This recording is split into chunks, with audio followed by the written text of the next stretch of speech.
আমাদের একজন শহীদ রাষ্ট্রপতি জিয়াউর রহমান ছিলেন, আছেন আমাদের অন্তরে, যিনি বাংলাদেশের স্বাধীনতা ঘোষণা করেছিলেন, স্বাধীনতার জন্য যুদ্ধ করেছেন, স্বাধীনতা অর্জন করেছেন।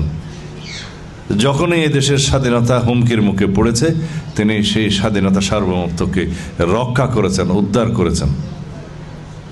তিনি 1979 সালে বহুদলীয় গণতন্ত্রের প্রবর্তন করে এই দেশের মানুষের রাজনৈতিক অধিকার, গণতান্ত্রিক অধিকার প্রতিষ্ঠা করেছেন, আইনের শাসন প্রতিষ্ঠা করেছেন, বিচার বিভাগের স্বাধীনতা নিশ্চিত করেছেন, গণমাধ্যমের স্বাধীনতা নিশ্চিত করেছেন, এদেশের মানুষের জন্য উন্নয়ন, কল্যাণ করেছেন। এদেশকে স্বনির্ভর করার জন্য তিনি অনেক পদক্ষেপ নিয়েছিলেন, যার ফল আমরা এখনো পাই।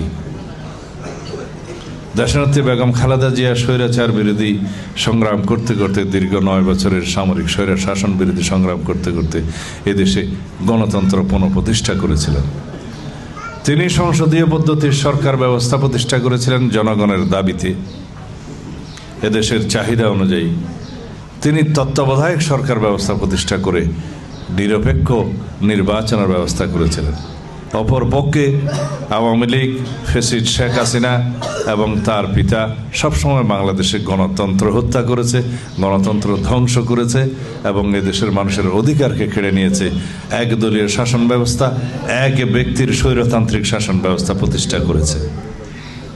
তিনি তত্ত্বাবধায়ক সরকার ব্যবস্থা, এই ফ্যাসিস্ট শেখ হাসিনা বাংলাদেশের সংবিধান থেকে বিলুপ্ত করে দীর্ঘ 15-16 বছর এই দেশে একনায়কতান্ত্রিক শাসন ব্যবস্থা চালু করেছিলেন। ফলাফল, এই দেশের গণমানুষ, ছাত্র জনতার গণ অভ্যুত্থানের মধ্য দিয়ে বিদায় হয়েছে, পতন হয়েছে। সেই ফেসিবাদী শক্তির আশ্রয় লাভ করেছে কোথায়? তার নিজের স্থানে, দিল্লিতে।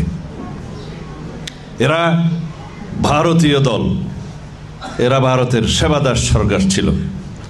এরা কখনো বাংলাদেশকে স্বাধীন সত্তা হিসেবে স্বীকৃতি দেয় নাই। মুখে গণতন্ত্রের কথা বললেও তারা এদেশের মানুষের গণতান্ত্রিক অধিকার হরণ করেছে, রাজনৈতিক অধিকার হরণ করেছে, এদেশের ধর্মপ্রাণ মুসলমানদের মনে আঘাত দিয়েছে, আলেম সমাজের উপরে নির্যাতন করেছে। এরা ইসলাম বিদ্বেষী সরকার ছিল। এই ফেসিবাদী আওয়ামী লীগ আলেম বিদ্বেষী সরকার ছিল এবং ইসলাম বিদ্বেষী সরকার ছিল। তারা এদেশের আলেম সমাজের উপরে অসীম নির্যাতন চালিয়েছে।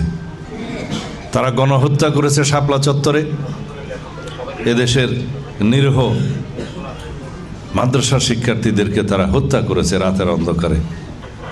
আলেম সমাজকে হত্যা করেছে, আলেমদেরকে কারাগারে নিক্ষেপ করেছে। এইভাবে তারা এই দেশের গণমানুষের বিপক্ষে দাঁড়িয়েছে, এদেশের গণতন্ত্রের বিপক্ষে দাঁড়িয়েছে, ধ্বংস করেছে গণতন্ত্র।